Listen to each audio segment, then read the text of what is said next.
Deus estabelece esse pacto ali. E fica evidente no percurso de toda de toda a revelação, fica evidente para nós, uma coisa que fica assim absurdamente clara, é que, com base no que nós vemos lá, que Deus diz que do ventre da mulher ia tirar uma descendência para ele, e esse descendente ia pisar a cabeça da serpente, então a gente vai ver, bom, para nascer o descendente de Deus na terra, envolve o quê? Envolve a sexualidade, envolve a reprodução do homem, envolve a multiplicação daqueles que Deus separou para ser sua vertente, que vai começar a partir da história de Abel dali para frente, né? Vai passar por esses personagens que eu já falei, Abraão, Isaac, Jacó, e vai seguir curso até a encarnação do Verbo. Então, quando Deus faz o pacto com Abraão, e envolve a questão, né, de ser a pele do prepúcio, a remoção da pele do prepúcio, este pacto, fica claro para a gente que tem a ver com o quê? Com a reprodução, tem a ver com a questão, né, é, dos filhos de Abraão. Então, todo judeu que vai nascer de Abraão vai estar dentro dessa relação de filhos da promessa? Não, porque Jesus deixou claro que os filhos de Abraão deveriam fazer as obras de Abraão. Ok? Então a gente vai entender que nem todo judeu era filho de Abraão, ainda que herdasse a circuncisão. Que não era a circuncisão que fazia com que a pessoa fosse, de fato, pertencente ao pacto que Deus fez com Abraão. Beleza. Só que nós vamos ter entre a chegada do Messias, que é a consolidação da promessa, que foi feita no Éden, né, que é a consolidação da circuncisão, que foi o pacto que Deus fez com Abraão, antes da chegada do Messias, né, que é a consolidação de todas essas coisas que eu citei aqui, ocorreu a Páscoa. Então, entre a circuncisão que foi feita foi feita, né, como o instrumento do pacto entre Deus e Abraão, entre a circuncisão e o Messias, nós vamos ter a história do povo escravo no Egito. Todo aquele povo que estava lá no Egito era filho da circuncisão. Estavam debaixo, né, coberto pela circuncisão. Por que Deus vem buscar eles da escravidão no Egito? Por causa do pacto que fez com Abraão. Então, é a mesma história, não muda nada. Deus orienta a respeito da circuncisão e depois vai tirar o povo que estava nas mãos dos egípcios sob aquela escravidão. E aí, com base na 10ª praga, que nós vamos entender a explicação de Deus, né, na 10ª praga, que a gente vai entender como é que Deus queria agir com o povo dele. Então, o que está revelado na 10ª praga? Está revelado uma coisa muito, muito importante. Está revelado a respeito do quê? Na 10ª praga nós vemos que a única maneira de pertencer, a única forma de pertencer a esta aliança com Deus era por meio da substituição. Por quê?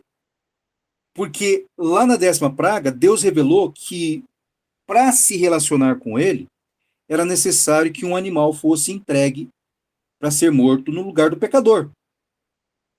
Então isso é uma revelação que começa na 10ª praga. E é por meio dessa praga que vai nascer a nação israelita. E ali, então, nós vamos ter Moisés sendo levantado, juntamente com seu irmão Arão, e temos 2 ministérios estabelecidos ali. O ministério de Moisés e o ministério de Arão. Então, essas coisas são reveladoras. Não são apenas, está criando ali uma religião. Não, não é nada disso. Joga o sentido de religião fora desse raciocínio para ficar claro. Deus está falando de relacionamento, não está falando de religião. Então, Deus está dizendo para o povo que está tirando do Egito, para vocês terem uma relação comigo aqui, é necessário que o sangue esteja presente. Então eu vou aceitar, nessa fase da nossa relação, eu vou aceitar os animais. Olha aqui, ó, a lista de animais que eu vou aceitar de vocês. Essa aqui, ó. Então, eu dou uma lista de animais que eu aceito, que são os animais puros, e vou mostrar os tipos de animais que eu não aceito. Ele dá uma lista dos animais que são puros e dos animais que são impuros, para dizer assim, olha, a nossa relação é com base no sangue. Não tem como você se relacionar comigo se não for assim. Então, eu vou dar uma lista para vocês aqui dos animais que vocês poderão consumir e usá-los nessa relação.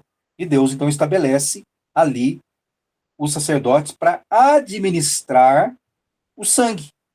Qual que era o papel dos sacerdotes? Administrar o sangue. Receber os animais das mãos dos pecadores. Mas quem que eram esses pecadores? Eram aqueles que carregavam a circuncisão. Eram os filhos da circuncisão. Aqueles que foram gerados depois do pacto que Deus fez com Abraão. Então, este é o povo que a gente tem que olhar para ele, para entender tudo que vai ser revelado depois no Evangelho, porque o Evangelho nasce disso. O Evangelho ele não é uma coisa que caiu de paraquedas no nosso meio. O Evangelho sai dos Hebreus. O Evangelho é a revelação que nasce na história do povo com Deus. Nessa relação é que vai ser revelado tudo a respeito do quê? Daquilo que vai se desenvolver futuramente como a encarnação do Verbo e, consequentemente, como o Verbo encarnado vai reinterpretar todo esse passado e entregar para nós, igreja. Ok? Então vamos lá.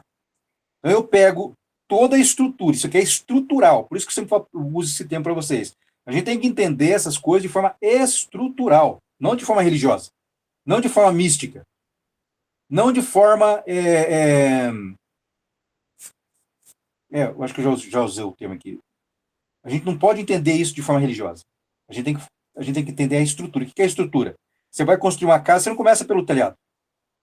Você começa cavando o chão. Se você não colocar as bases edificantes, você nunca vai chegar no teto. Então tem todas as etapas até chegar no fim da obra, certo? Então esse é o pensamento, essa é a estrutura. Então Deus está construindo uma estrutura para ela ser revelada. Então, despindo essa história aqui, despindo tudo isso aqui do sentido religioso, deixando o sentido religioso de lado. Deus está construindo uma estrutura. Ele está revelando algo para o povo. Aí, maravilha. Então, quando nós pegamos o texto de Paulo, que Paulo fala, olha, até o dia que a lei foi estabelecida, o homem não conhecia ainda o que era pecado. A partir do momento em que Deus estabeleceu os mandamentos, então, agora o homem tem uma referência. Pode falar, Gilberto.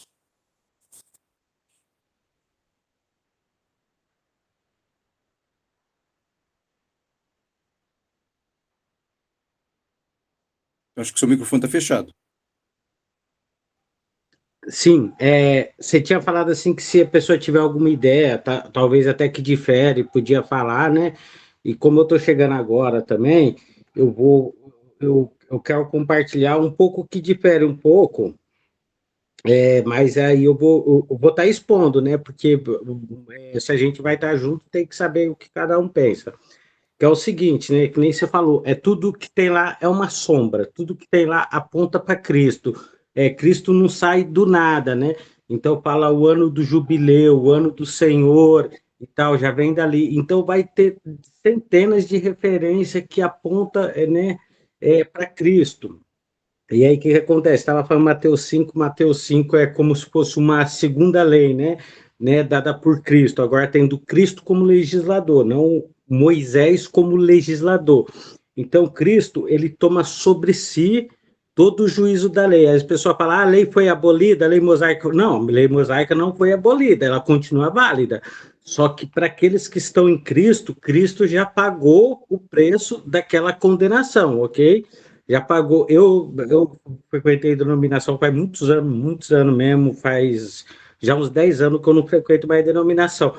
à medida que eu fui estudar, eu vi que minha mente era corrompida pelo modelo da religião, que eu só via no prisma da religião. Aí o que, que eu estou fazendo? Aí o que, que eu comecei a fazer? Um desaprendizado para me aprender diretamente com Cristo, que nem você fala ali no seu curso. Eu já tenho isso em mente faz muito tempo e tenho trabalhado isso, né? Aí qual que é a questão aqui que, no caso, eu contraporia algumas coisas aqui? Que é o seguinte: quando a pessoa está em Cristo, essas coisas ficaram para trás, essas coisas referentes, né, à lei. É lógico que ali tem muita visão, muita coisa que aponta, está repleto disso, né?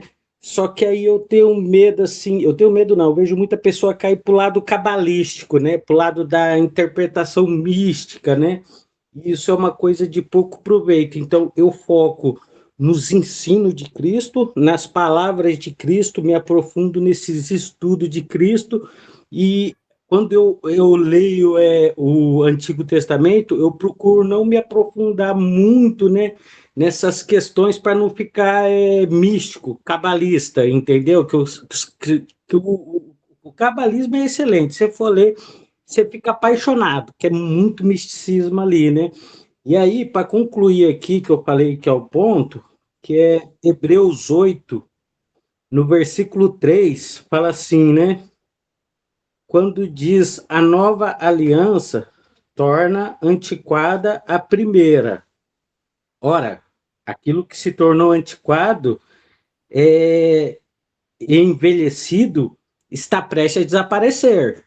Ou seja, naquela época ainda existia, mas estava prestes a desaparecer. Ou seja, que os ensinos de Cristo, os ensinos dos evangelhos, junto com os ensinos dos apóstolos, ele ia meio que suprimir, né, todas essas questões, né, do Antigo Testamento, não que assumiu o Antigo Testamento, né, que eu leio muito, estudo muito, né, mas ele já não ia ter mais um ponto crucial, entendeu?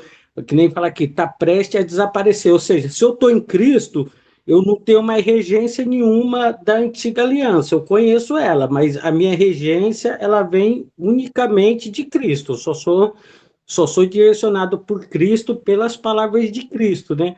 Para não ficar uma coisa muito pesada e complicada. Por isso que eu usei o termo aqui, Gilberto, de entender a estrutura, certo? Quando eu estudo o conteúdo do Antigo Testamento, eu estou buscando compreender o quê? Aquilo que é a estrutura, porque não tem como, não tem como você compreender todo o projeto do plano da salvação se você não conhecer as alianças anteriores. A aliança que começa lá atrás, como citei aqui.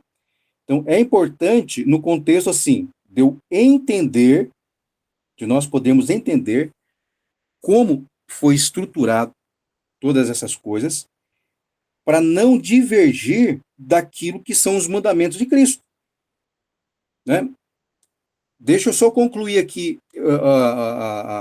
a explicação, até para a gente chegar na leitura que eu estou fazendo, é só dando um preâmbulo aqui, para a gente chegar na leitura do capítulo 5 a partir do verso 17, que vai entrar exatamente nessa abordagem que você trouxe aí. Então, eu estou levando em consideração que não tem como, não existe, nem na antiga e nem na nova aliança, não existe outra forma de se relacionar com Deus fora do sangue do substituto.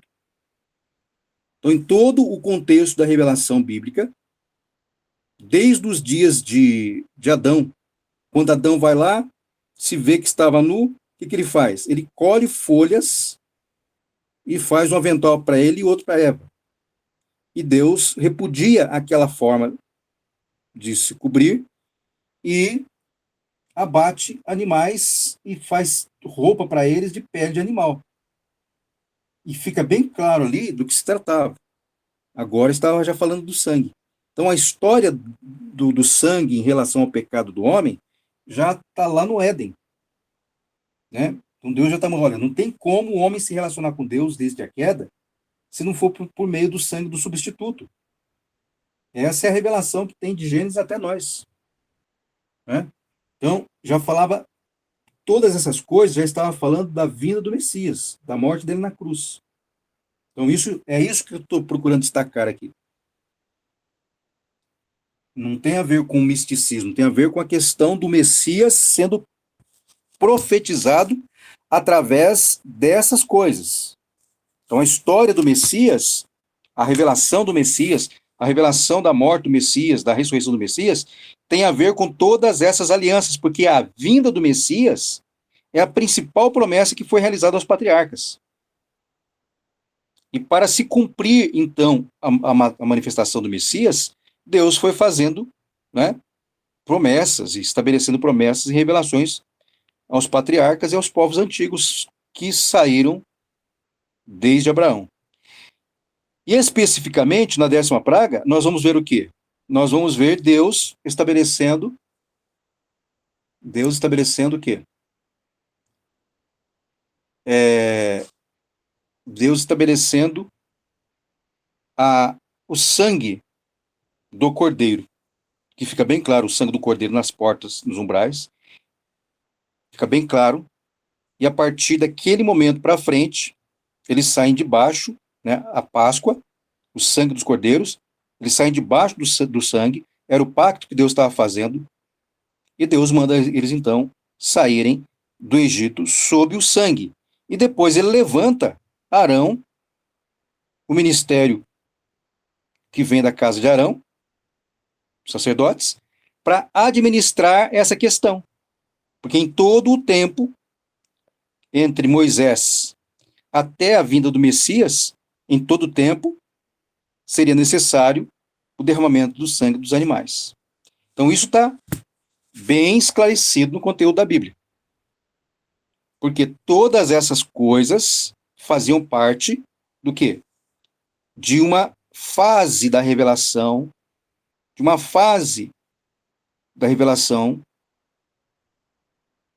que contava para nós que alguém deveria ser o substituto.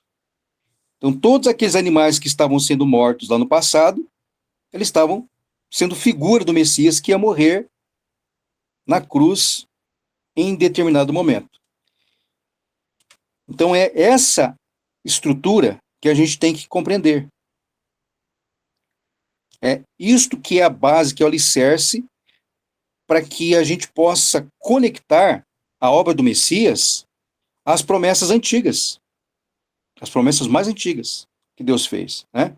Porque a gente ouve falar da morte do Messias, quando se fala a respeito da morte do Messias, fala que ele foi morto antes da fundação do mundo, ou seja, já era um plano na eternidade de ser entregue para a morte, para ser morto.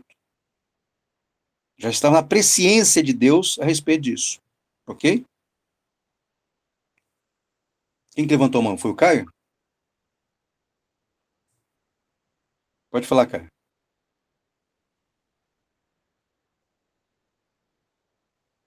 Alô? Oi, tudo bem? Estou ouvindo. Bem, eu tinha até esquecido que eu tinha levantado a mão. Mas ainda lembro do que eu quero falar. Como que é o nome do rapaz novo que tá comentando junto com você? Rodrigo? Gilberto. Gilberto. Muito, muito prazer, Gilberto. Meu nome é Caio. Também faço parte aqui da comunidade.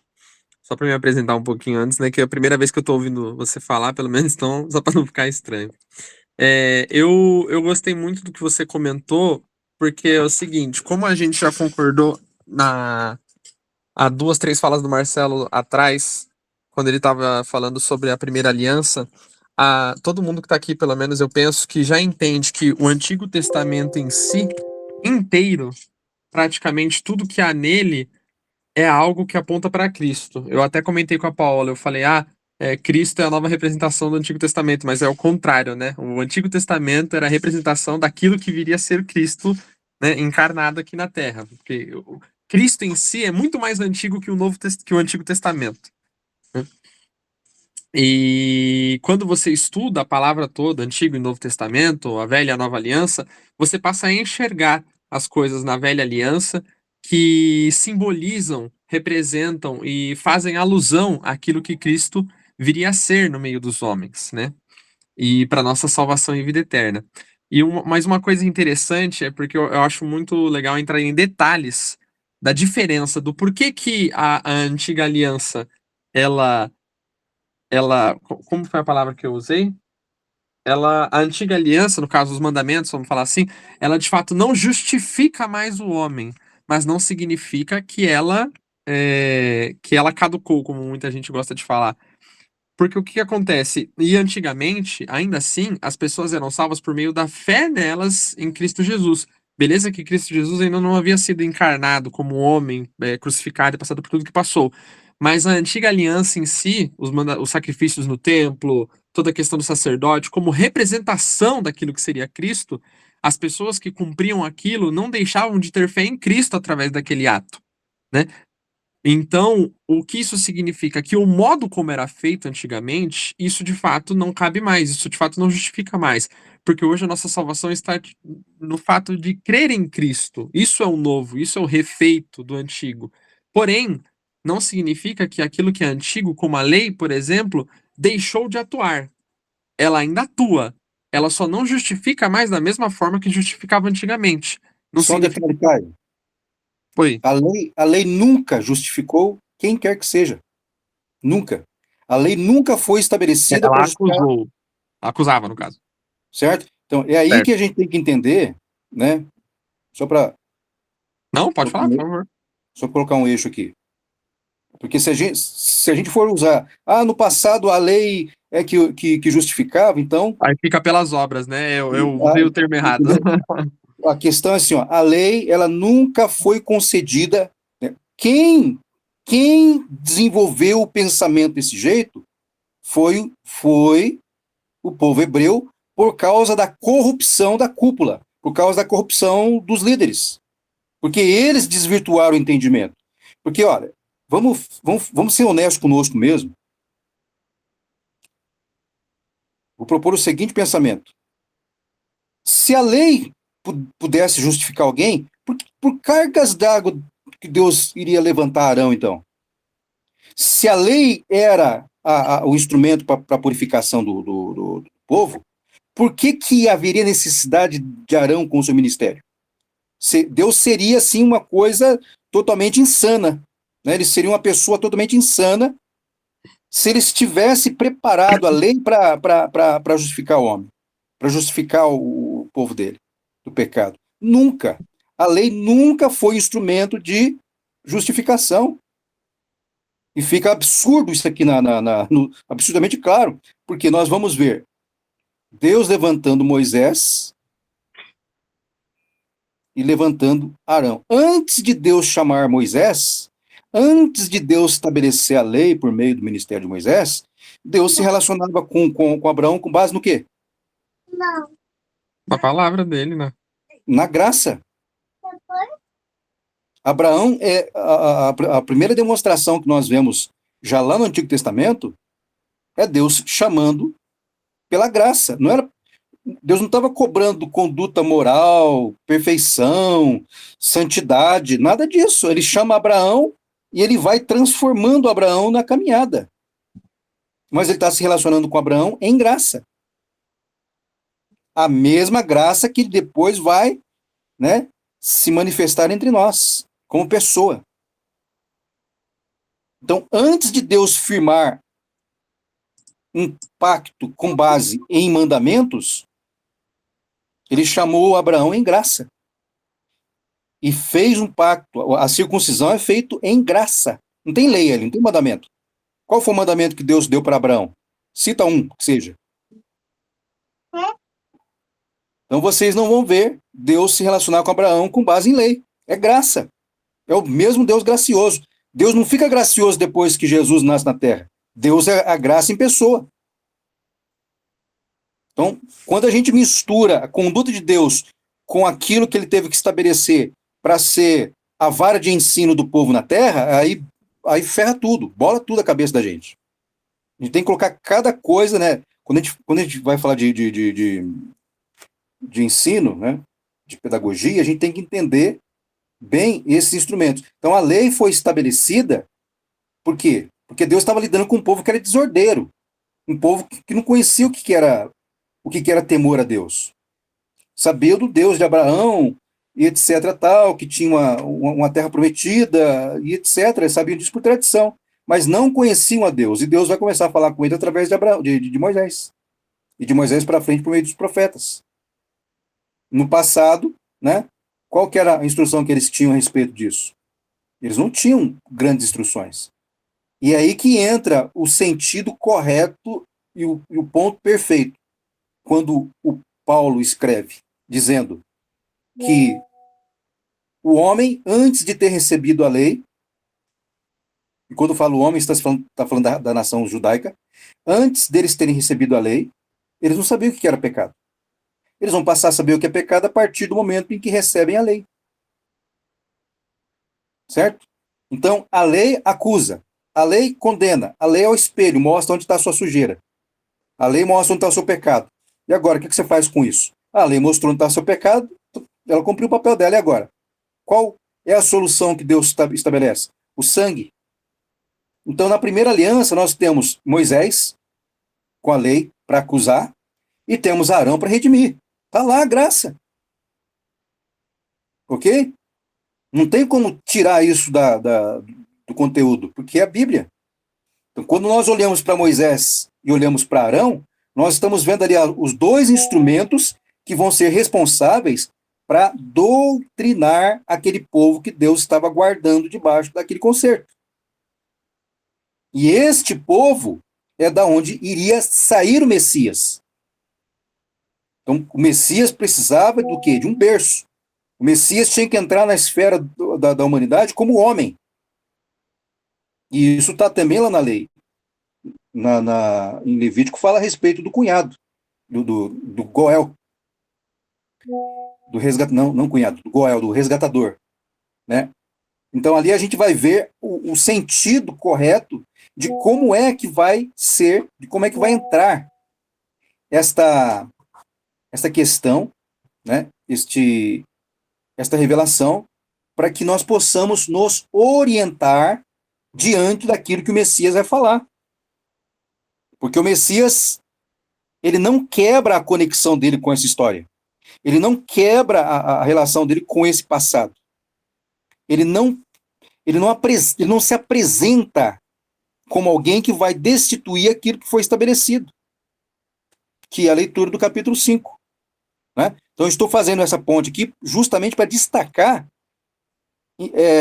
como é que o Messias se reporta a todo esse passado. E se o Messias se reporta dessa maneira ao passado, quem é que o homem pensa que é para tratar diferente?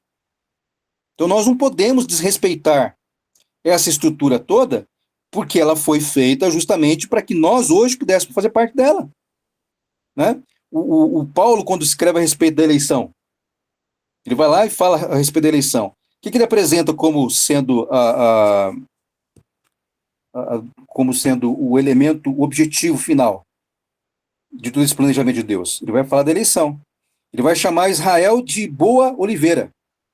E vai dizer que Israel é a boa oliveira por causa da incredulidade, porque se corrompeu, então ela foi arrancada. Os ramos originais foram arrancados. Então ele está dizendo assim, a única maneira dos gentios que não são nada, que não tem nenhuma promessa para os gentios, que não fazia parte disso, a única maneira dos gentios participar da redenção é quando eles são enxertados na raiz.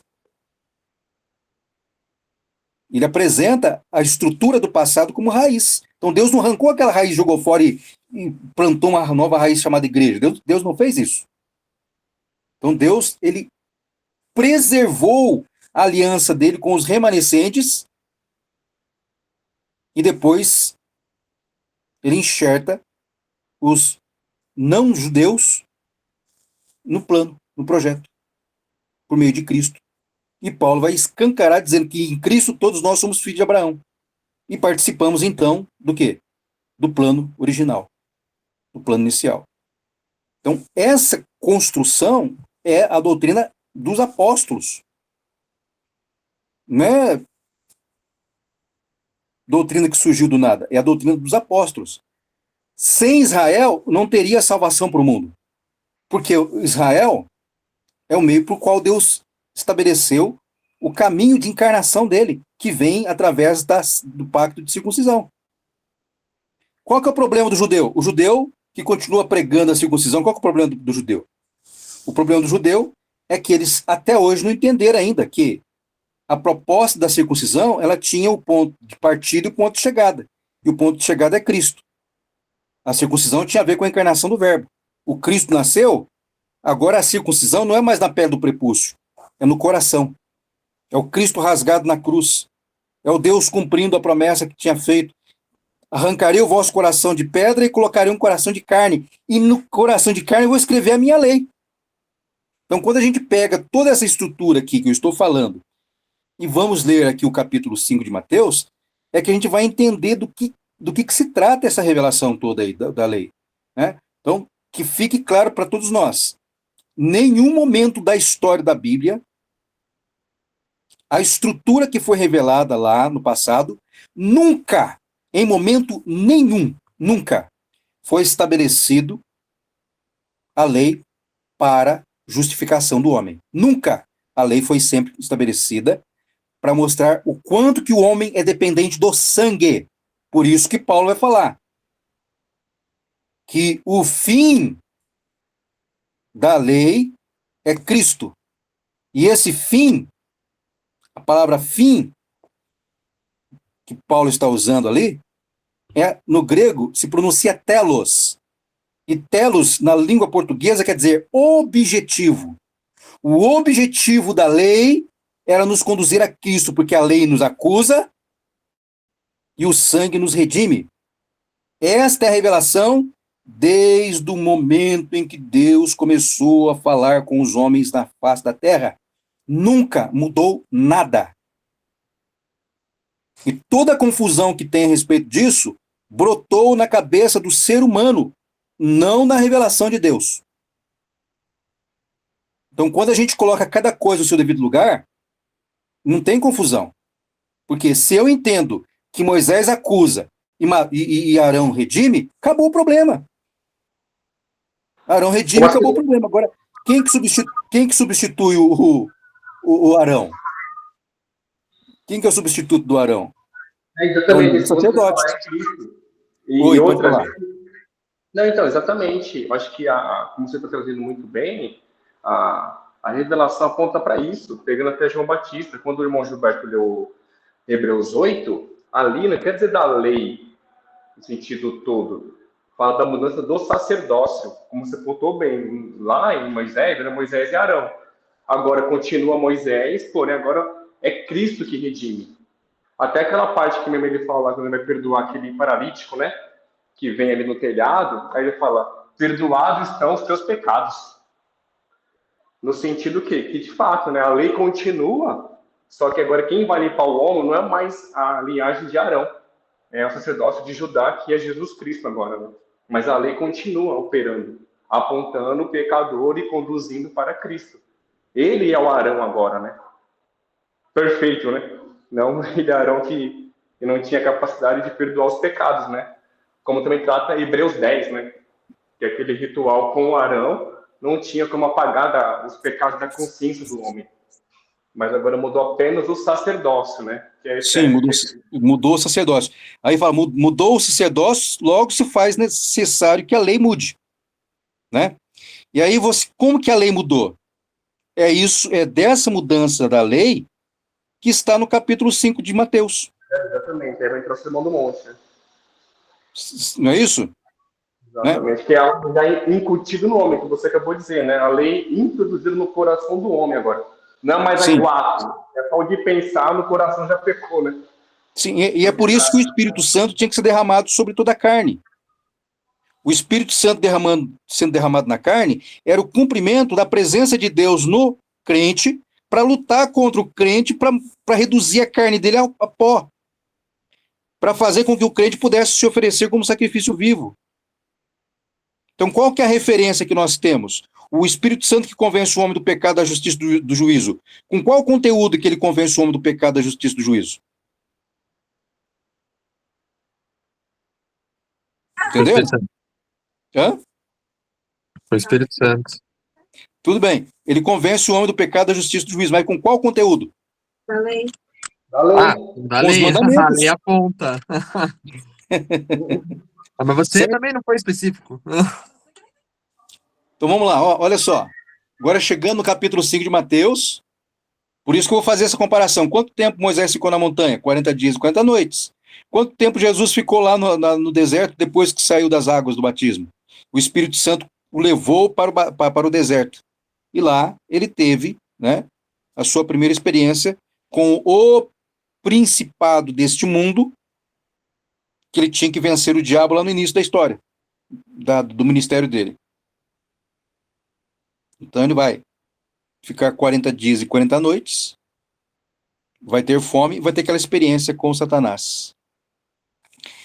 E ele saindo dali, já tendo vencido o diabo, né? Porque ali mostra pra gente como que Jesus vai vencer o diabo no deserto e vai então se introduzir no meio do povo para começar o trabalho sacerdotal dele. Que agora nós temos ali na pessoa dele duplo ofício: rei e sacerdote. Então, esses são os dois pontos que vai fazer com que o ministério de Jesus seja maior do que o de Arão. Porque esse modelo de sacerdócio não vem da tribo de Levi, vem de Melquisedeque, como está lá em Hebreus. Então, esse sacerdócio é maior do que o sacerdócio de Arão. Foi para quem, né, Abraão deu os dízimos. E é interessante ali porque ele fala que aquele homem não tinha procedência, era o rei de Salém, uma cidade celestial.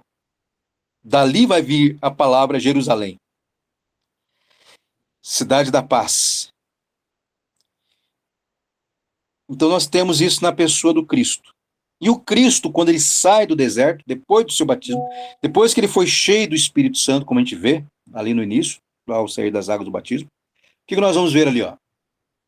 Depois que ele passa os 40 dias e 40 noites ali no deserto.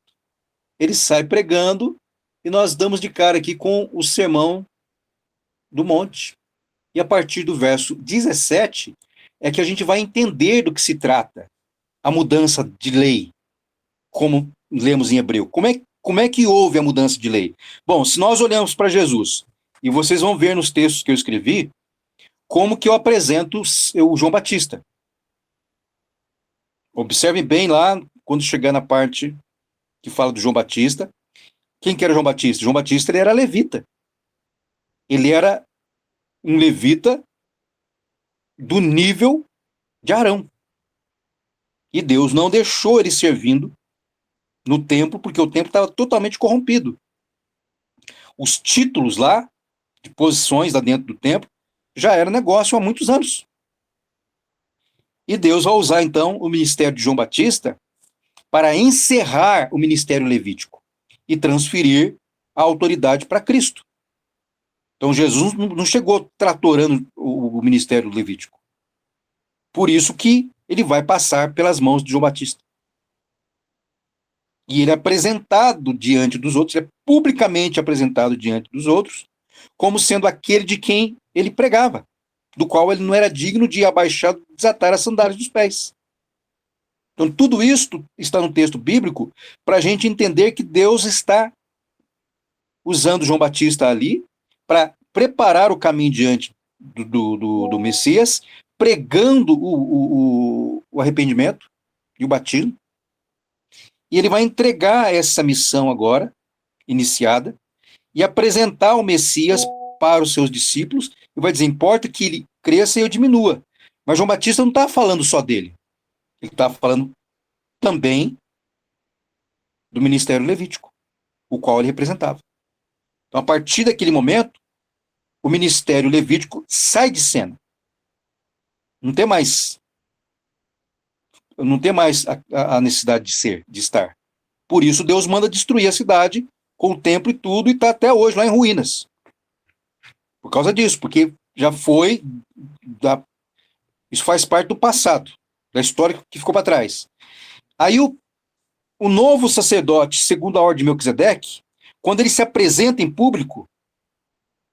Então, é isso que a gente tem que observar nos textos quando a gente lê. Eu estou contando a história, estou anexando a história dentro dessa apresentação, justamente para a gente ter um raciocínio lógico dentro daquilo que foi revelado.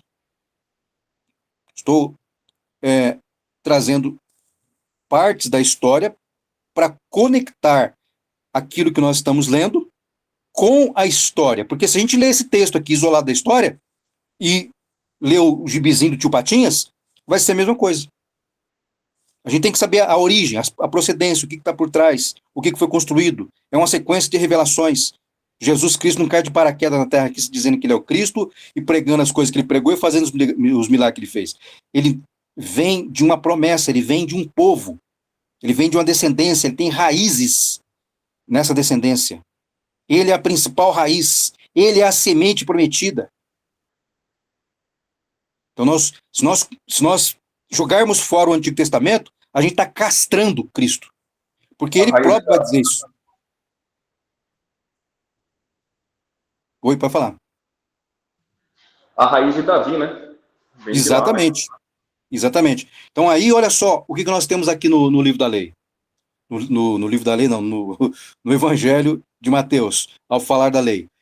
Ó, verso 17 em diante, é o Cristo falando. Então, ele passou pelas mãos de João Batista já apresentou ele diante do povo, já disse que ele era o Messias prometido, já entregou ele, né? Ele vai dizer assim, ó, que o amigo do noivo se alegra em apresentar o noivo para a noiva. Ele vai falar dessa alegria de estar entregando a igreja para o Messias, que é o verdadeiro noivo. Ele comenta a respeito disso.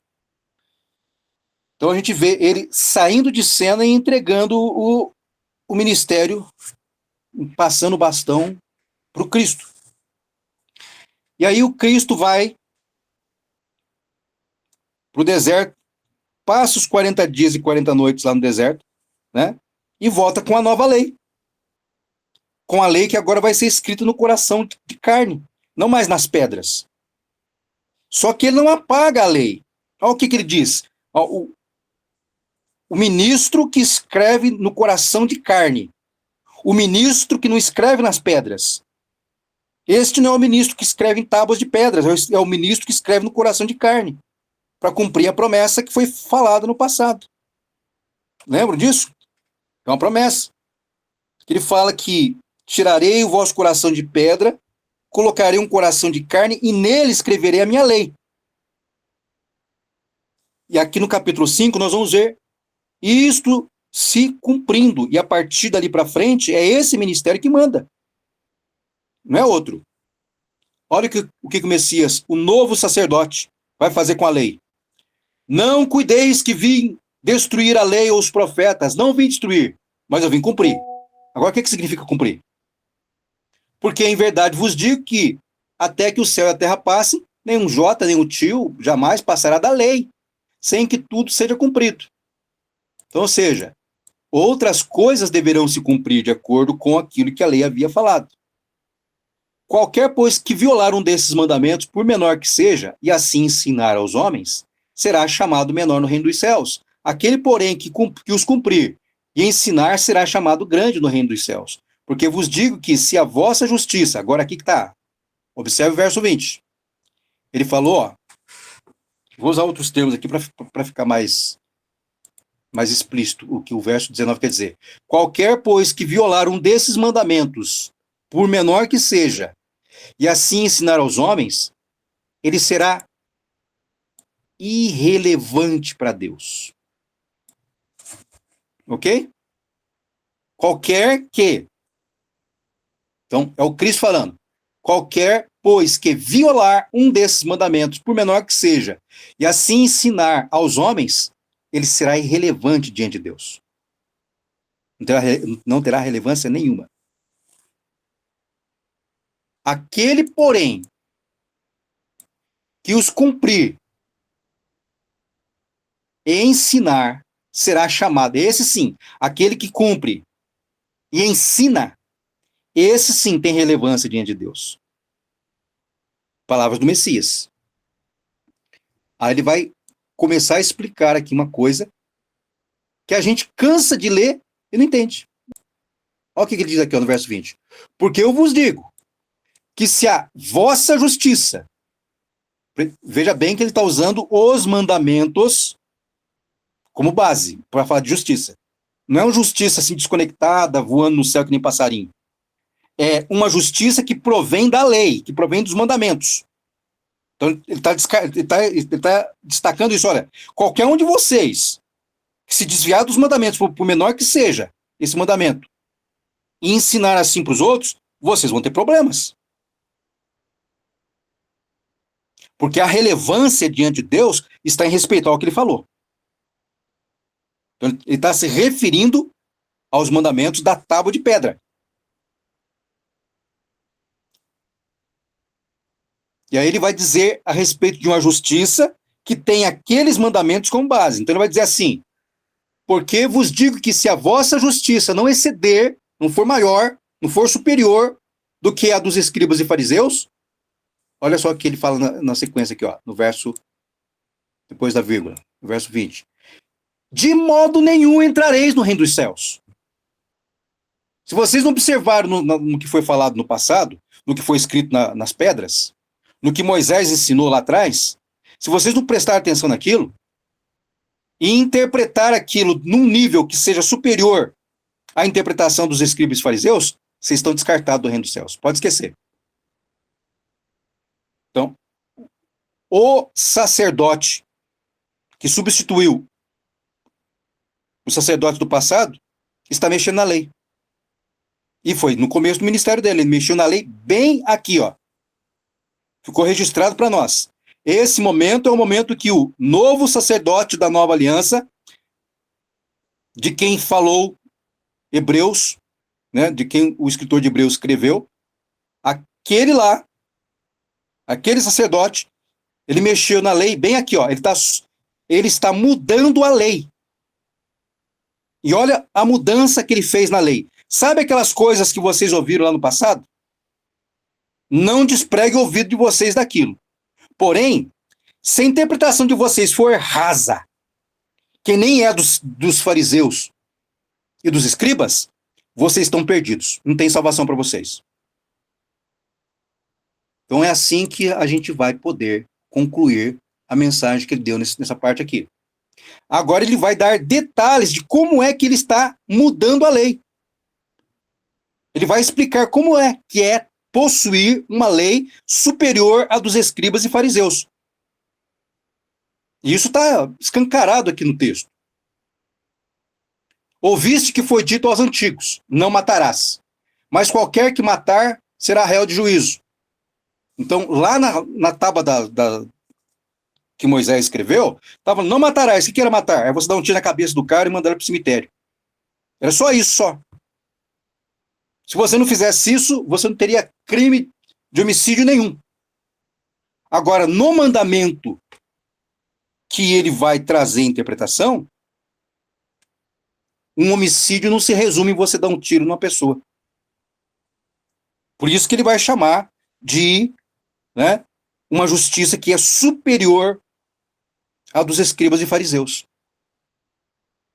Eu, porém, vos digo, disse o Senhor Jesus aqui, ó, que qualquer que sem ter razão se enraivecer contra seu irmão será réu de juízo. E qualquer que disser a seu irmão raca será réu do sinédrio. E qualquer que lhe disser louco será réu do fogo do inferno.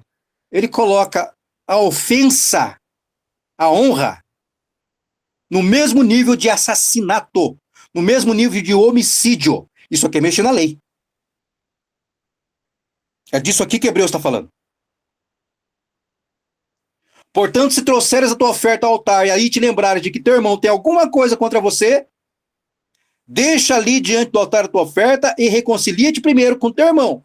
Depois, vem e apresenta a tua oferta. Ou seja, fora dessa condição, a sua oferta é repudiada. É a história de Caim com a sua oferta. 25. Olha aqui, ó, ele está mexendo na lei. O novo sacerdote, o sacerdote da nova aliança, está mexendo na lei. Concilie-te depressa com o teu adversário, enquanto estás no caminho com ele. para que não aconteça que o adversário te entregue ao juiz, o juiz te entregue ao oficial e te lance na prisão. Do que está falando aqui? Que enquanto tiver pendência entre irmãos, tem prisão espiritual, tem cadeia espiritual. Em verdade te digo que de maneira nenhuma sairás dali enquanto não pagares o último centavo. Tem pendência com o teu irmão? Está em dívida? Assumiu responsabilidade de Eucano? Você está enquadrado nisso aqui, ó. É isso que Jesus está falando. Prejudicou o teu irmão e não ressarciu o dano? Leia os textos da Bíblia. Observa. Então Jesus está literalmente colocando a interpretação da lei num nível superior ao entendimento dos escribas e fariseus. Ele está literalmente mexendo na lei.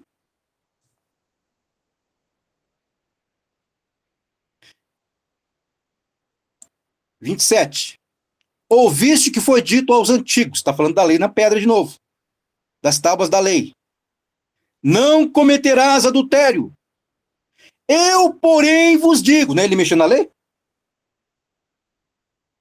Ó, vocês viram que está escrito na lei? Eu vou te mostrar aqui agora qual que é a verdadeira interpretação dela. Estou mexendo na lei, estou colocando um patamar acima, para vocês entenderem o grau de pecaminosidade que tem em vocês. Ouviste que foi dito aos antigos: não cometerás adultério. Eu, porém, vos digo que qualquer que atentar numa mulher para cobiçar, já em seu coração cometeu adultério com ela. E você já está, ó, diante desse mandamento, quem é que ia escapar do apedrejamento? Isso aqui não é mexer na lei?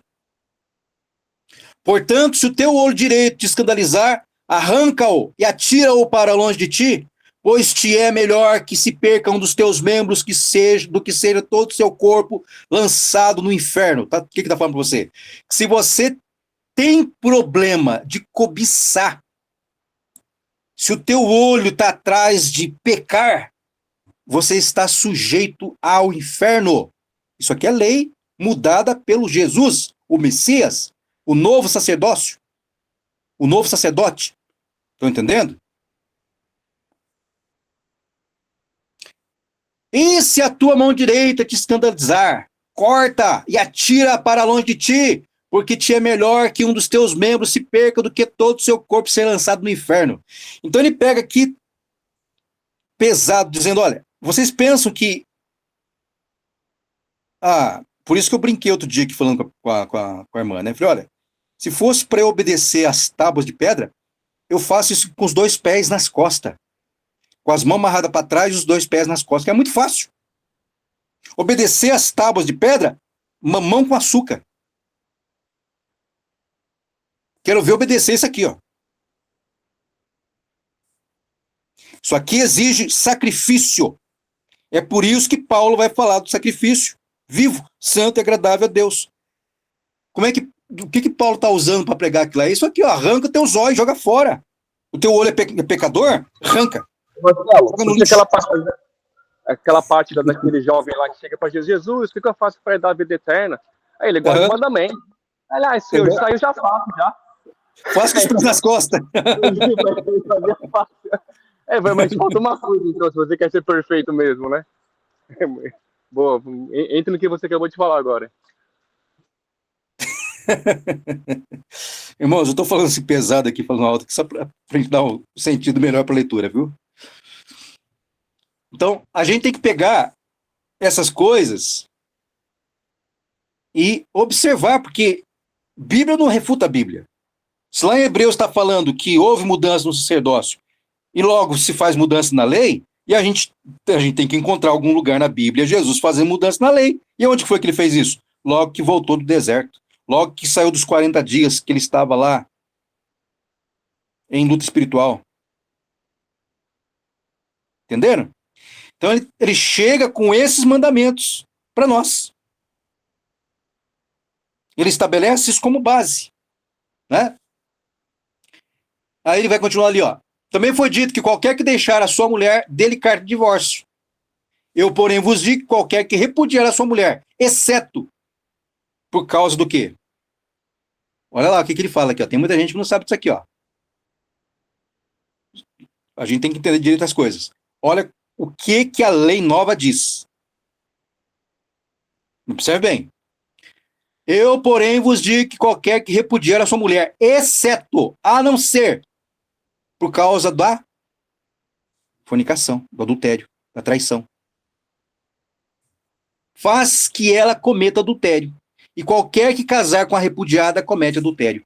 Quando ele fala que qualquer que casar com a repudiada comete adultério, ele está liberando aqui a parte que foi traída do compromisso da aliança.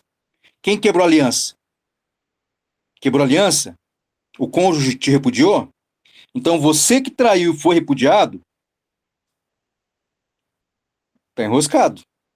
Porque qualquer tipo de relacionamento que você arrumar vai ser adultério entre vocês dois. Mas a parte traída, está presa a aliança? Não, ela foi quebrada.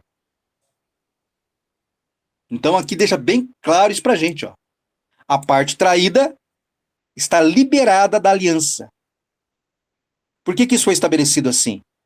Para temor diante de Deus. Para que os casais temessem diante de Deus. Ensino acerca dos juramentos. Verso 33. Outro sim, ouviste que foi dito aos antigos, não perjurarás, mas cumprirás os teus juramentos ao Senhor. Eu, porém, vos digo que de maneira nenhuma jurareis, nem pelo céu, nem pelo céu, porque é trono de Deus, nem pela terra, porque é escabelo dos teus pés, nem por Jerusalém, porque é a cidade do grande rei, nem jurarás pela tua cabeça, porque não podes tornar um cabelo branco ou preto. Seja, porém, o vosso falar sim, sim, não, não, porque o que passar disso é de procedência maligna. Percebe? Ele está mudando o entendimento da lei. O novo sacerdote, da nova aliança, trouxe uma nova interpretação e a chamou de superior à dos escribas e fariseus. Ouviste que foi dito, olho por olho, dente por dente. Essa parte que pega para todo mundo, né? Para todos nós. Eu, porém, vos digo que não resistais ao mal, mas se qualquer que te ferir na face direita, oferece-lhe também a outra. É lei, é mandamento do Messias. Olha. Ô, Toninho, agora pra luta? Ô, Toninho. Segundo tempo. E é o que quiser pleitear contigo e tirar-te a tua túnica, larga-lhe também a capa. E se qualquer te obrigar a caminhar 1 milha, vai com ele 2. Dá a quem te pedir, e não te desvie daquele que quiser tomar emprestado de ti. Está vendo até onde que nós estamos sujeitos a pecar? Até de estender a mão para quem precisa de uma ajuda da gente. Ouviste que foi dito, amarás o teu próximo e odiarás o teu inimigo. Eu, porém, vos digo, amai os vossos inimigos, bendizei os que vos maldizem, fazei bem aos que vos odeiam, e orai pelos que vos maltratam e vos perseguem, para que sejais filhos de Deus, filhos do vosso Pai, que estás nos céus. Mandamento da nova aliança. Jesus mexendo na lei. Porque faz que o seu sol se levante sobre maus e bons, e a chuva desça sobre justos e injustos. Pois se amardes os que vos amam, que galardão, que vantagem tem isso? Que tipo de prêmio as pessoas que fazem assim merecem? Não fazem os publicanos também igual? Os publicanos também não amam os seus amigos? Então, seja superior, ame os teus inimigos. E se saudardes unicamente os vossos irmãos, que fazeis demais? Não fazem os publicanos também assim? Sede vós, pois, perfeitos, como é perfeito o vosso Pai que está nos céus? Que está nos céus?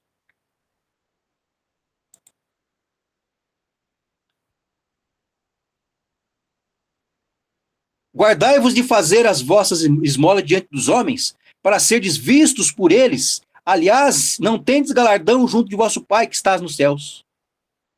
Quem dá esmola para fazer bonito, quem estende a mão para se promover, já recebeu a sua recompensa. Quando, pois, deres esmolas, não faça tocar trombeta diante de ti, como fazem os hipócritas, nas sinagogas e nas ruas, para serem glorificados pelos homens. Em verdade vos digo que já tem o seu galardão. Mas quando tu deres esmola, não saiba tua mão esquerda o que faz a tua direita, para que a tua esmola seja dada em secreto, e teu pai, que vem em secreto, ele mesmo, te recompensará publicamente. E quando orares, não sejas como os hipócritas, pois se comprazem em orar em pé nas sinagogas e às esquinas das ruas, para serem vistos pelos homens. Em verdade vos digo que já receberam seu galardão. Mas tu, quando orares, entra no teu aposento e, fechando a porta, ora a teu pai que está em secreto, e teu pai que vem em secreto te recompensará publicamente. E orando, não useis de palavras vãs, não useis de vãs repetições, como gentios, que pensam que por muito falarem serão ouvidos. Não vos assemelheis, pois, a eles, porque vosso Pai sabe o que vos é necessário, antes de vós lhe pedirdes. E aqui ele vai entrar no contexto da oração do Pai Nosso. Então nós vamos ter todas estas instruções aqui. E quando chegar no mandamento do sábado, o que ele fala? O que ele estabeleceu como interpretação do sábado? É aí que a gente vai ter que estudar o ciclo sabático para entender a profundidade do que ele estava falando. Não, você acredita e pratica só o que você leu no Evangelho, está tudo certo. Agora, se você precisa entender do que se tratava, que Jesus estava dizendo, então você vai ter que estudar a respeito do ciclo sabático. Porque foi essa a proposta que ele fez lá para o Nicodemos, né? Quando o Nicodemos chega, olha a conversa que tem lá.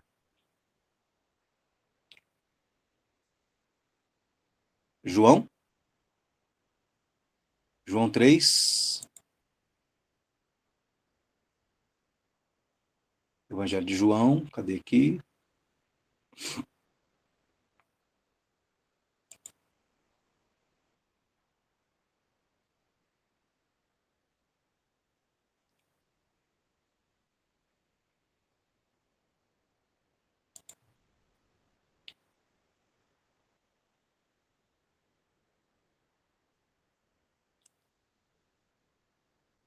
João 3:16. Por aqui, ó. Um pouco antes. Aqui. Fica carregando coisa aqui, fica ruim de abrir.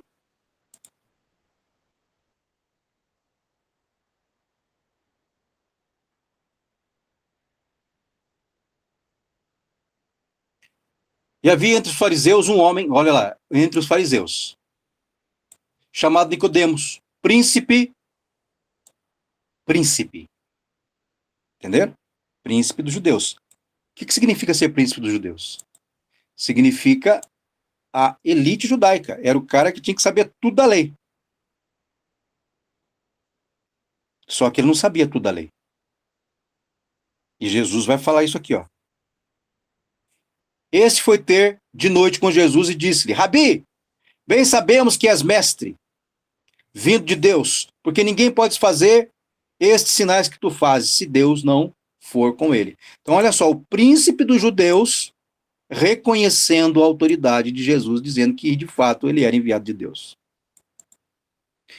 Jesus respondeu e disse-lhe, já sabia o que ele queria saber, né? Já sabia do que se tratava.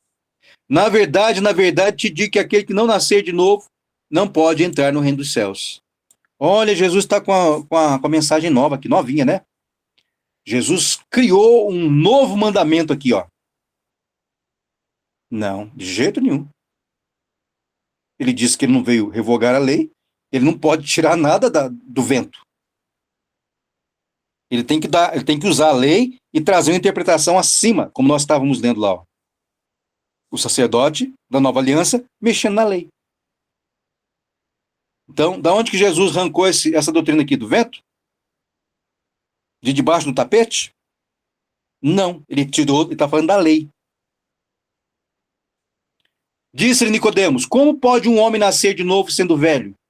Pode, porventura, tornar a entrar no ventre de sua mãe e nascer? Como assim, Jesus? Como é que eu vou voltar para da minha mãe nascer de novo? Jesus respondeu: na verdade, te digo que aquele que não nascer da água e do Espírito não pode entrar no reino de Deus. O que é nascido da carne é carne, e o que é nascido do Espírito é Espírito. Como é que nasce do Espírito, hein? Como é que foi para nascer do Espírito? Não te maravilhes de ter dito necessário vos é nascer de novo. Não te maravilhe. O vento sopra onde quer e ouves a sua voz, mas não sabes de onde vem, nem para onde vai. Assim é todo aquele que é nascido do Espírito. Nicodemos respondeu e disse-lhes: como pode ser isso? Ou seja, é impossível. Na cabeça de um rabino que devia conhecer bem a lei, olha a paulada que Jesus dá nele. Jesus respondeu e disse-lhe: tu és mestre de Israel e não sabes do que eu estou falando? Ou seja, Jesus estava se referindo a alguma coisa que está na lei, porque ele está cobrando aqui do Nicodemos o entendimento do que ele está falando. Ele está falando de novo nascimento. Que novo nascimento é esse? Jesus fala: escuta, você é mestre, você é elite aqui entre os judeus, é mestre entre os judeus, e não sabe isso aqui? Na verdade, te digo que nós dizemos o que sabemos e testificamos o que vimos, e não aceitas o nosso testemunho. Eu vos falei de coisas terrestres e não crestes. Como crereis se vos falar das celestiais? Então, novo nascimento é coisa da terra. Quem que disse isso? O Messias, não sou eu. Quando eu entendi esse texto aqui, eu fiquei bolado. Quando os meus olhos se abriram, eu falei: mas o quê? Como assim? Até hoje a gente vê as pessoas tendo dificuldade para entender, para saber do que Jesus está falando, e inventam a porção de michorna a respeito desse assunto aqui, ó. Mas o Senhor Jesus disse que isso aqui faz parte de alguma coisa que já está na terra, antes do rabino, antes do tempo deles ali. Ele está falando do novo nascimento. E aí eu comecei a estudar, eu comecei a examinar, e fui cair aonde? Ele disse que esta não é a doutrina, uma revelação que estava vindo lá do céu. Era uma revelação que já estava na terra. Era algo que já estava na lei. E aí é onde que vai entrar a questão dos ciclos sabáticos. Porque quando você entende, né? Quando você entende a estrutura que Deus formou e o que Deus está ministrando como pedagogia para aquele povo, quando você começa a entender que Deus está dando aula através da lei, então a lei vira um negócio totalmente aceitável, totalmente simples. Porque eu acho a lei o A, E, O, U. A lei é o A, E, O, U, a coisa mais simples que existe para estudar.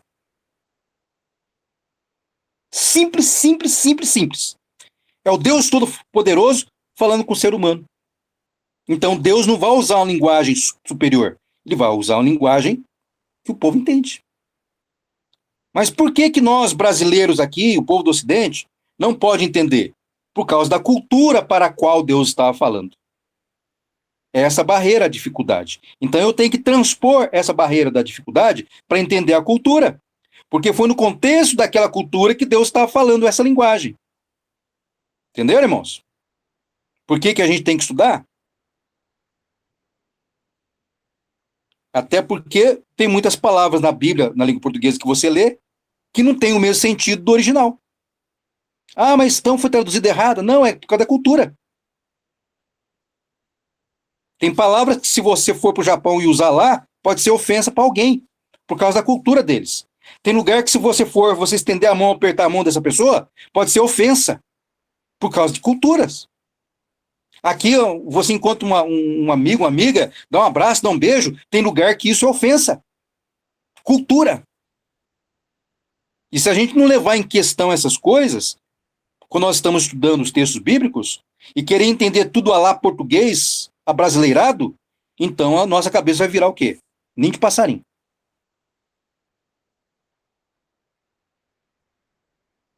Então a gente tem que entender essas coisas, ser paciente, buscar as etimologias, para a gente poder saltar por cima dessas barreiras para entender o sentido original. E aí eu fui estudar, né, muitos anos atrás, quando eu comecei a entender isso aqui, eu fui estudar, eu queria saber, estou orando, pedindo para Deus, e aí eu comecei a estudar e descobrir. Não era nos dias que nem é hoje, que tem internet. O que é ciclo sabático? 200 bilhões de links aqui para a gente examinar. Não foi nesse tempo que eu estudava a Bíblia. Eu estudava a Bíblia quando era tudo impresso. Não tinha as informações que a gente tem hoje.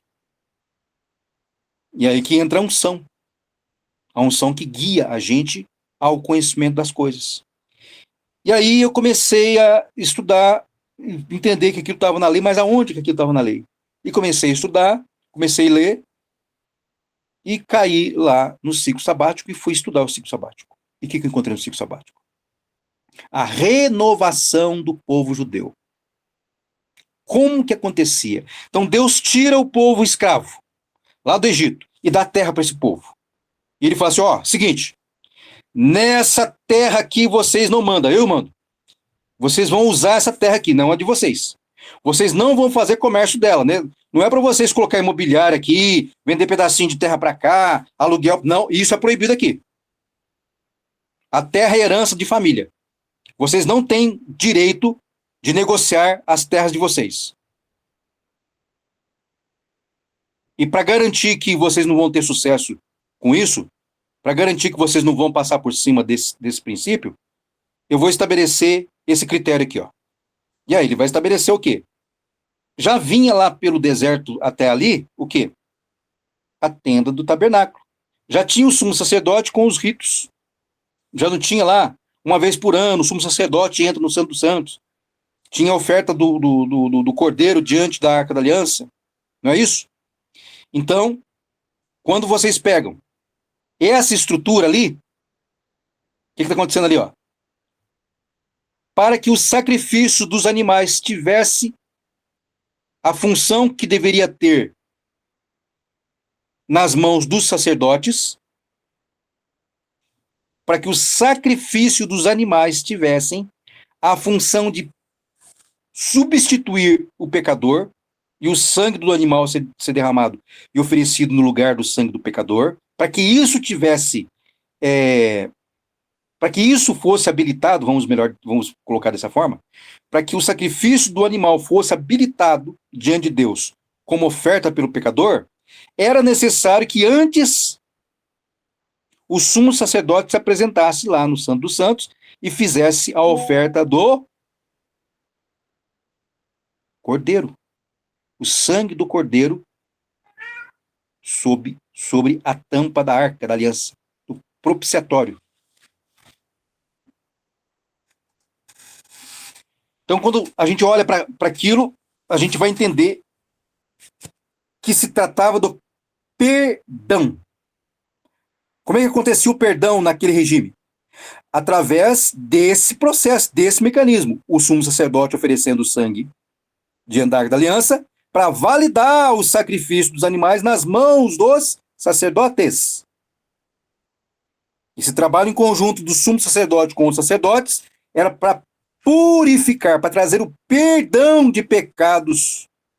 Era para cancelar a culpa. Então, o perdão, ele era para cancelar a culpa. E esse cancelamento da culpa por meio do sangue é o que mantinha a aliança entre Deus e aquele povo. E aí, dentro do ciclo sabático, ele vai estabelecer 7 sumos sacrifícios desse, como sendo uma semana de anos. E ele vai estabelecer também, nessa terra é proibido escravizar uns aos outros, como acontece nos outros povos. Aqui vocês não vão escravizar os irmãos de vocês, porque se vocês fizerem isso, eu pessoalmente acabo com vocês. Está lá na aliança, está lá na lei. Deuteronômio 27, 28 e 29. Está lá. Então, quando nós olhamos Deus estabelecendo Israel, falando, não quero que vocês copiem as outras nações e façam escravo entre os vossos irmãos. Porém, aquele que se endividar, que era, né, como que era o processo? Se endividou, teve que pegar emprestado, não pôde pagar, então este ia trabalhar para o outro durante um período. Não podia exceder 7 anos. Então, o que era o novo nascimento na lei? Era esse ciclo. Quando esse ciclo se fechava, não importava o tamanho da dívida que fosse adquirida. No 7º ano, o escravo tinha que ser liberado para começar uma nova vida no novo ciclo. Era isso que Jesus estava cobrando do Nicodemos. Você não sabe disso, Nicodemos. Você é mestre. Aonde foi que você estudou lei? Olha a bucha que Jesus deu nele. Entenderam? Então, ali vocês vão ver literalmente essa situação. Vocês vão ver literalmente o Senhor Jesus cobrando isso. E aí, as terras estavam cobertas pelo 49º ano, que era 7 vezes 7, 7 anos sabáticos. Que lá, naquele ano, estava se preparando para o 50º ano, que era o jubileu. E ali, naquele momento quando você atingia os 49 anos, então, as terras que tinham sido vendidas ou sido tomadas como pagamento de dívida tinham que ser restituídas para os legítimos herdeiros. E esta foi a aliança que Deus estabeleceu, chamada guardai os meus sábados. Então, guardar sábado não era guardar um dia do calendáriozinho. Guardar sábado era cumprir essa justiça aqui, ó. Se não cumprisse essa justiça aqui, guardar um diazinho no calendário não significava nada perante Deus. Foi por isso que Jesus chegou chutando o balde, fazendo milagre no dia de sábado e esculhambando o sábado que eles tinham reservado para chamar de sagrado. E literalmente Jesus fez isso. Mas quando é que... Uma coisa assim, quando a gente começa a ler os textos bíblicos, mas a gente lê lá no Antigo Testamento que não podia realmente fazer nada no sábado, e Jesus ia fazer milagre, que tem que amassar barro. Jesus não podia falar para o cara, veja, pronto, está resolvido. Não. Ele escarra a costa no chão, faz uma praça de barro, passa nos olhos do homem e manda o cara andar uma quantidade que era quebrar o sábado. De propósito, para quê? Para provocar os judeus, para dizer, vocês são um bando de hipócritas. Olha o que vocês fizeram com a lei. Vocês destruíram o que eu ensinei para vocês. Vocês destruíram o que eu estabeleci como regra de justiça para vocês. Vocês não libertaram os escravos. Vocês não devolveram as terras. Agora fica com essa porcaria de sábado na minha frente aí? Você está achando que eu sou otário? Era mais ou menos isso que Jesus estava dizendo para eles. Entendendo? Então a gente tem que saber interpretar a linguagem, porque aqui é onde que está o ponto que a gente vê Jesus mexendo na lei. E aí ele vai se apresentar como sendo, eu sou o Senhor do sábado, vinde a mim os que estáis cansados e sobrecarregados, e eu vos aliviarei. E ele vai oferecer para nós o quê? Um descansar nele, que é o sinônimo da gente estar morto para os pecados, negando a si mesmo. Este é o nosso sábado. Quando nós entramos na aliança com Cristo, nós estamos entrando nessa região sagrada para nos oferecer em sacrifício vivo, para não viver transgredindo o sábado, vivendo na prática das obras mortas. É essa a doutrina dos apóstolos, que foi extraída da mensagem de Cristo. Então, as pessoas que não têm o entendimento dessas bases vão interpretar que jeito o que o Messias está falando. Por isso que eu falo que a lei é o aiol. Deus está falando com um bando de gente. Tudo ignorante que não sabia fazer o óculos fundo da garrafa, e Deus ia usar a linguagem superior? Nós que somos seres, né, finitos, completamente limitados, a gente não faz isso quando a gente vai conversar com a criança? Quando a gente vai ensinar alguma coisa para uma criança, a gente não usa a linguagem adulta, a gente vai falar com a criança procurando falar na linguagem dela, simples para ela entender. Agora, que sentido teria Deus vir falar dessas coisas se fosse, Deus está usando o negócio, é só mestre que entende isso aí? Não, Deus estava falando com gente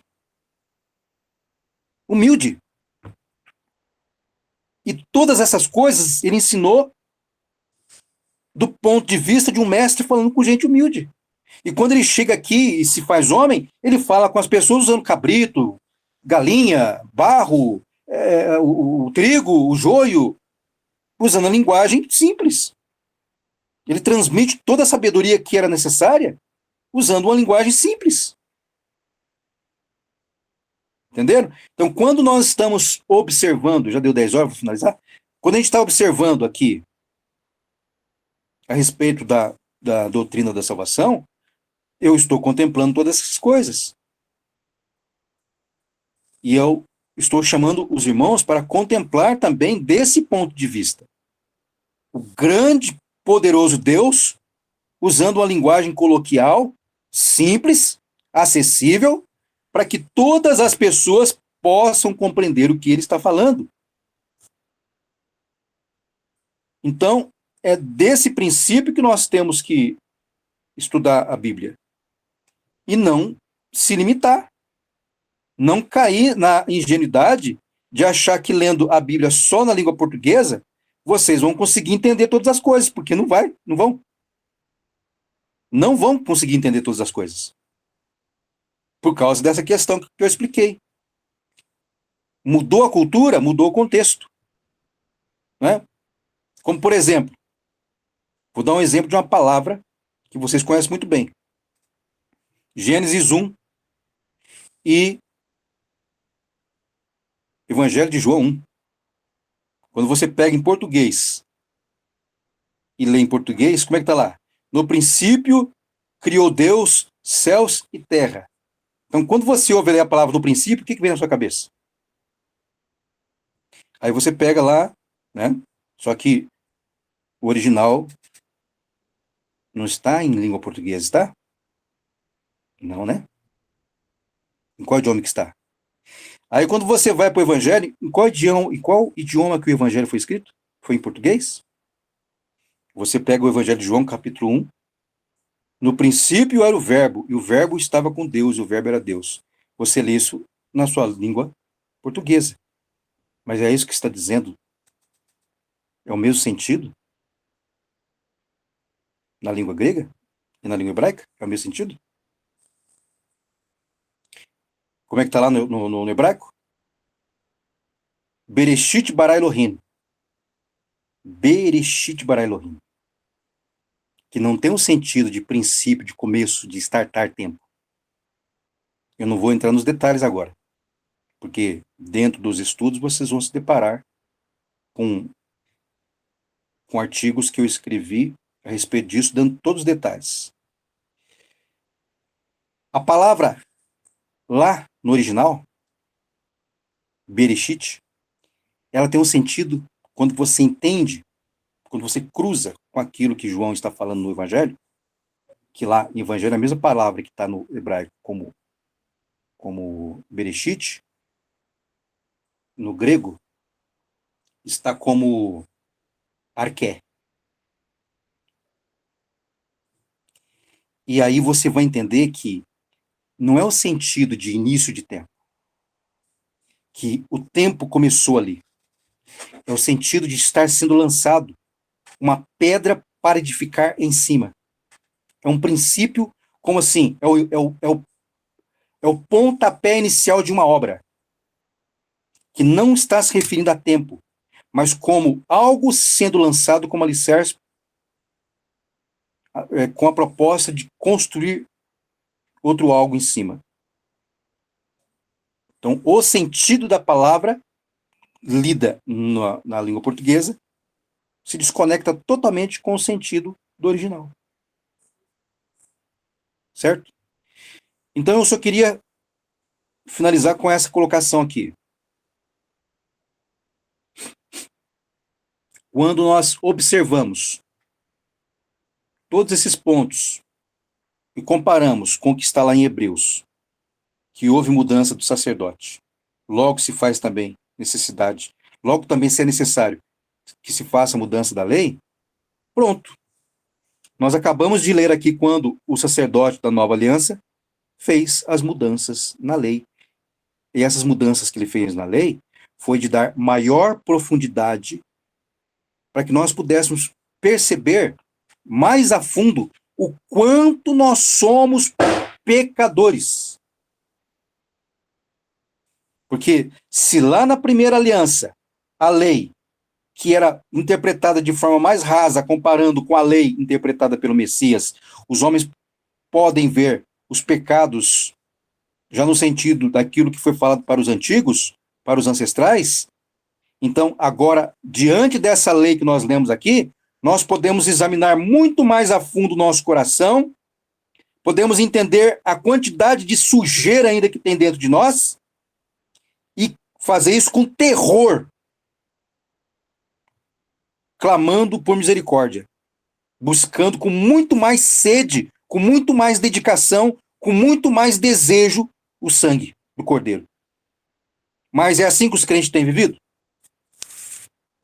Né? Porque o sentido da gente estudar a doutrina da salvação é justamente para a gente saber a condição que nós estamos.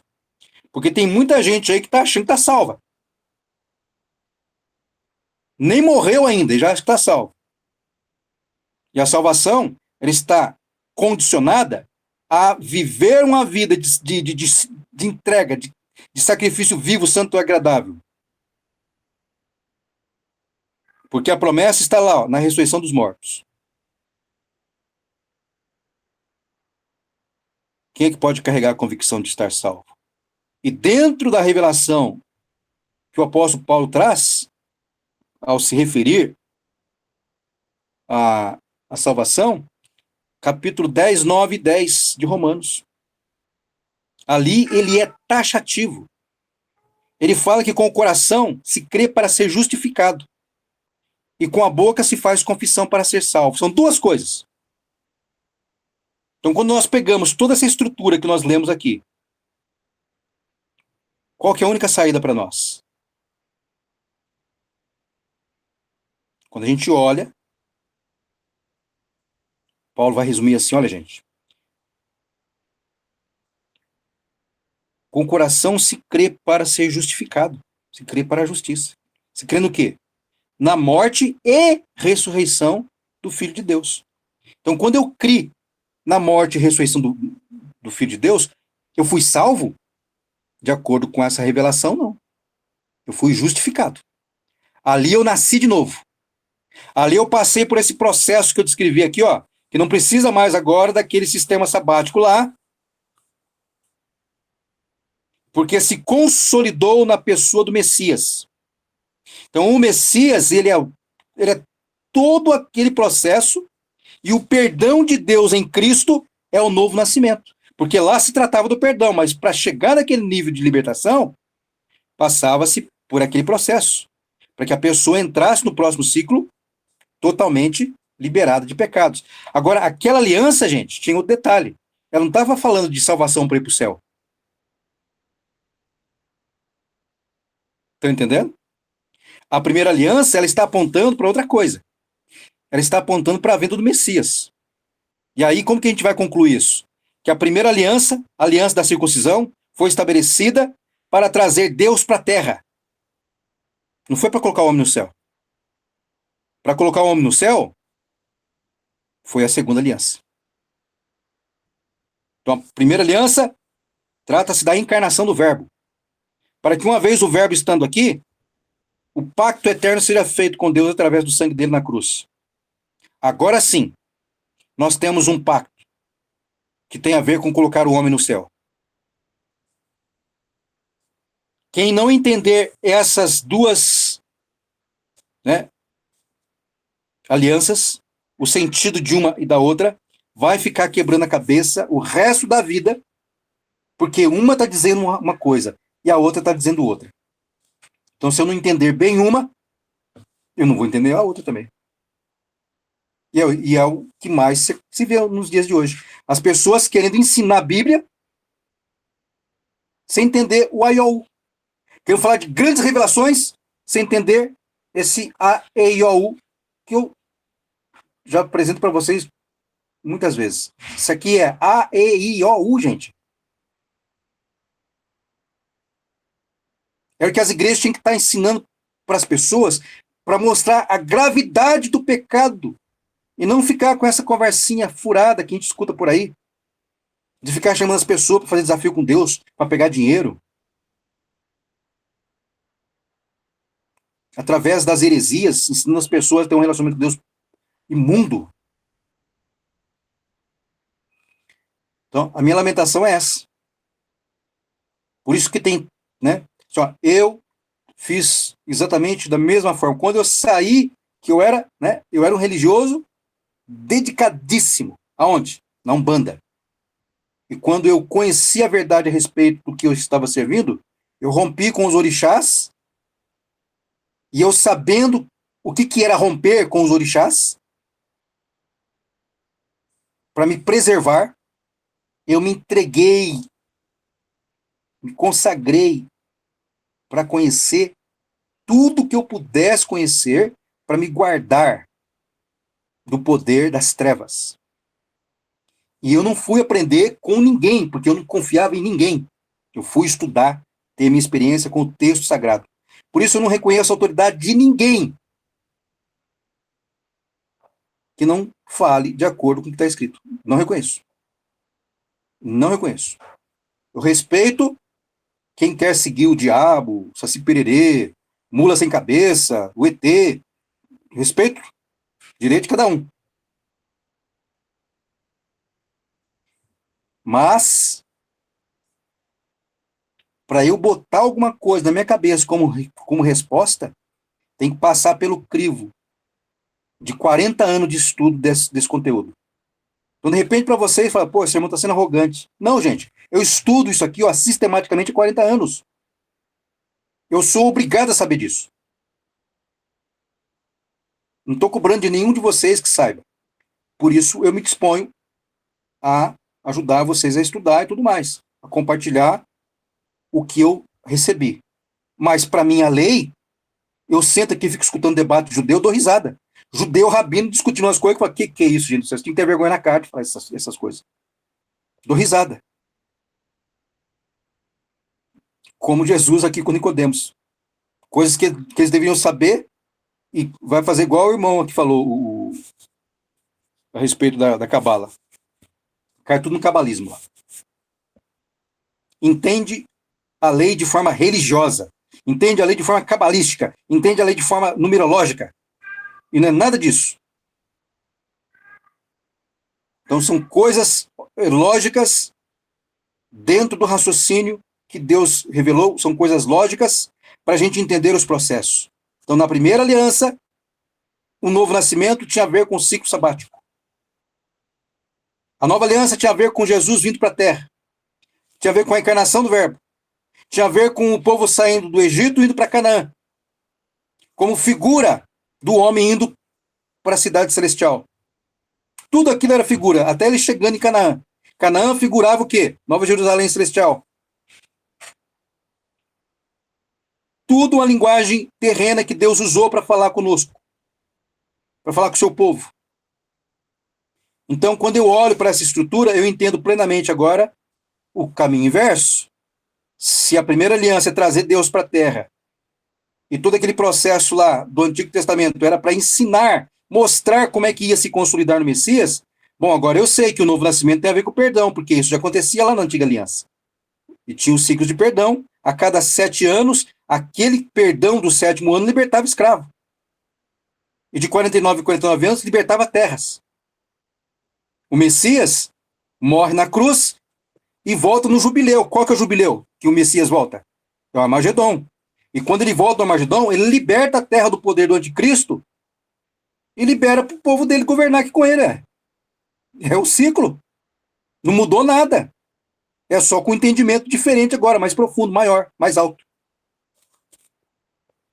Entenderam? Então, se nós entendermos a cartilha do primário, que é o Antigo Testamento, é lógico que vocês não vão entender o Evangelho e as revelações que são trazidas através dos apóstolos, e muito menos Apocalipse, porque vocês precisam de toda a estrutura do Antigo Testamento, dos profetas, para fazer a leitura do Novo.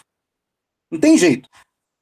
Não tem outra forma. Se não conhecer direito a estrutura lá, não tem jeito de estudar o que é novo. Se não entender a linguagem, as figuras de linguagem, não mudou nada. Nada, nada, nada. É a mesma linguagem. Por isso que Jesus fala, eu não vim aqui derrubar os profetas que são os guardiões da lei. Não.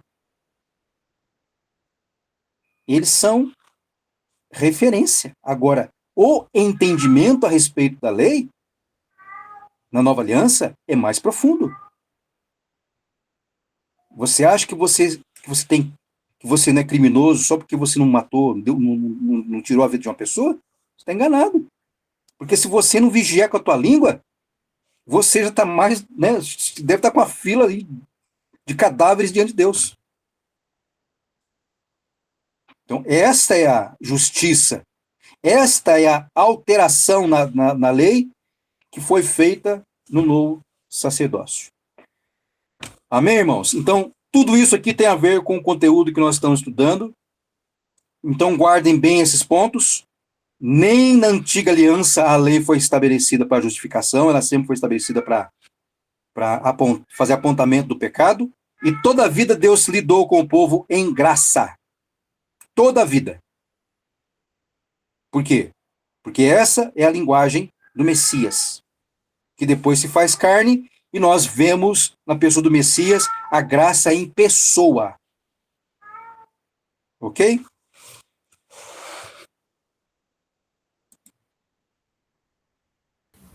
Graças a Deus. Ficou claro? Ou ficou alguma coisa obscura?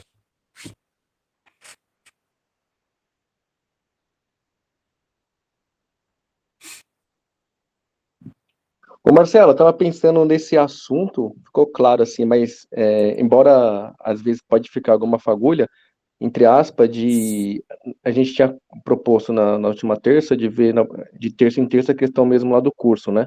Sim. E aí na próxima, tipo, sei lá, de quinta, ver, por exemplo, pegar essa parte, como se enfatiza muito esse entendimento, né? Tipo, do ciclo sabático, da lei, da graça, essa questão da aliança, Cristo, etc. De você, sei lá, a gente poder discorrer mediante o livro de Hebreus, embora toda a nova aliança já aponta, né? Mas o Hebreus traz muito mais claro nessa questão do sacerdócio, do que é né, mudança de lei, a gente poder discorrer mais sobre Hebreus, né? Lá, pegar essas quinta-feiras, para que a gente possa ter realmente um fundamento muito bem estabelecido, né? Porque tem esse ponto, embora a gente fez esse tempos passados sobre Gálatas, né? Também trata também, né? Sobre essa questão do que era a lei, etc. O Hebreus, ele também daria né? A gente poderia discorrer mais. Seria bom caminho para a gente seguir nas quintas. Na verdade, a gente acaba entrando nesses assuntos todos, né? Você pode observar que tem uma carga de leitura dentro do curso, e os endereços estão lá justamente para vocês abrirem a Bíblia. Uhum. Né? Então, quando você pega o conteúdo, está lendo, porque da onde que eu estou tirando o conteúdo? Estou tirando daquelas informações e colocando ali para que vocês possam ler, examinar, abrir os textos e ver mais a fundo. Aí eu coloco juntamente lá, você já deve ter visto, a bibliografia, coloco também o glossário, junto com o glossário, eu coloco as etimologias das palavras, justamente para dar essa profundidade. Então, se fizer com bastante detalhe, com bastante cuidado, o curso, atendo a todos esses detalhes, no final de cada aula, vocês vão ter estudado muita coisa. Sim. Entendeu? Então, o Uhum. objetivo é levá-los a examinar as escrituras de uma forma diferente. Porque uma coisa é você ler a Bíblia na língua portuguesa. Sim. Ajuda bastante? Claro que ajuda. Eu comecei lendo lá. Ah, você não acredita que na língua portuguesa, que a língua portuguesa esteja adulterada? Não, não acredito que esteja adulterada na língua portuguesa. Mas eu entendo, e qualquer pessoa que estuda a respeito de linguística sabe muito bem É que tem que algumas quando... palavras-chave, né, Marcelo? Tem que pegar realmente do original, né? Não, Algumas partes chaves, é né? o sentido cultural das palavras. É. Você traduz a palavra, mas não tem como você importar a cultura da palavra numa tradução. Uhum. E quando eu comecei a me deparar com isso, eu comecei a examinar as etimologias. Ah, mas eu não falo grego, não precisa. Ah, eu não falo hebraico, não precisa. Por que não precisa? Porque hoje você tem ferramentas para investigar. Você pega a palavra na língua portuguesa, por exemplo, você entra no chat GPT e faz uma pesquisa, pega uma palavra na língua Uhum. portuguesa, ó, queria E saber traz o etimologia, original, né? a história, como é contexto e tal. Ele traz todo isso tudo para você, um estudo seco, para você fazer a leitura, entender todos os detalhes, saber do que se trata e conhecer mais profundamente, aí você já vai estar entrando numa linha mais acadêmica, entendendo o sentido etimológico das coisas. Aí, com base no sentido etimológico, né, você já está navegando no nível de saber fazer uma exegese, de saber fazer uma hermenêutica. Então, nesse contexto, é que a gente vai percebendo ah, as expressões de uma forma mais completa. A gente sai daquele primeiro nível de ler e quase entender, para de fato entender, porque você está discutindo o texto dentro do contexto histórico. E aí faz toda a diferença. Ô, Marcelo, Pode falar. para não estender muito, né, que já é 10h30, a minha pergunta, na verdade, né, eu vou deixar para depois, depois que a gente finalizar aqui, tudo bem? Aí Você para já fazer a deixou ela oração você já deixou ela no estudo, deixou? na aula, é que pegou coisas que tem a ver com o tema que você abordou agora, sobre Hã? a antiga aliança e tudo mais, sacerdócio, e eu vi que tá conectado muito bem sobre o tema. Mas eu Sim, gostaria de deixar para depois, para não estender muito a finalização aqui do encontro. certo. Então encaixa no próximo. Pode ser? Pode ser. Anota e deixa pro próximo, então. Vamos orar então para a gente encerrar. Deixando sobre aviso, sábado a gente vai ter nosso encontro presencial, aí às 10 horas. Segue aí o convite a todos, quem puder estar presente. Sábado às 10 da manhã? Isso. O início ali os irmãos baterem um pouco mais cedo, né? Mas o início mesmo às 10 ali. O início. E aí, o convite está aberto. A gente, como está no grupo ali, quem realmente puder estar comparecendo, tipo, quem não souber o endereço, a gente passa ali no grupo. Mas os demais irmãos já estão convidados aí para a gente estar lá presente. Ok. Depois, então, ah, pede para as meninas fazer o convitinho e postar. Uhum. Certo, Júlia? A Júlia já tá aí, já tá boa. Beleza, Já tá. Marcelo, pode deixar. Aí, Beleza. boa. A gente já tá com a voz diferente hoje, mas É o Tá dia. bom, deixa a mas... gente fazer o convite. Certo. Aí pode fazer naquele estilo mais... Que nem a gente tinha feito da última vez, Marcelo, que é mais... Pode fazer. Beleza. Boa. Ô, Gustavo, consegue orar aí para encerrar? Você deu um alô aí. Opa, beleza, amém. Ora aí para nós aí. Gente, licença, só uma observação. Eu acho que o Gilberto ele tá gritando. Gilberto, a gente só vai orar, tá? E aí, na sequência, eu acredito que você tenha dúvidas, daí você pode perguntar, tá bom? Deixa a gente dar continuidade aqui na Boa, oração. Gilberto. A gente vai orar só para encerrar. Alguns vão sair, mas você pode continuar. O Marcelo vai ficar aqui, você faz a pergunta. Só orar para encerrar aqui. Pode orar, Gustavo. Senhor Deus, poderoso Pai, Senhor, eu te agradeço, Senhor, por esse momento, Pai. por esse encontro, Senhor, que vem ao fim, Pai. Obrigado, Senhor, por cada palavra, Senhor, ministrada. Obrigado, Senhor, por utilizar o Marcelo, Senhor, para nos esclarecer, Senhor, mediante a Tua palavra, Pai. Senhor, eu agradeço, Senhor, por tudo, por toda oportunidade, por todo o zelo, Senhor, que você tem por nós, e por todo entendimento, Senhor, que a gente vem adquirindo em correlação ao curso, Pai,